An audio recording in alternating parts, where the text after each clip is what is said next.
এই তিনিটা কথা সদায় মনত ৰাখিব।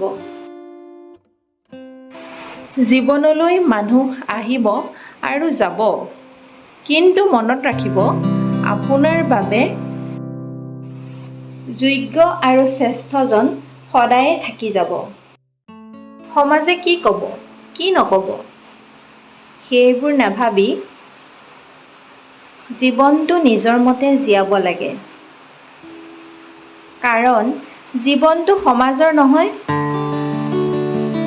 আৰু জীৱন মাথো এবাৰেই পায়। নিজস্বতা বজাই ৰাখা।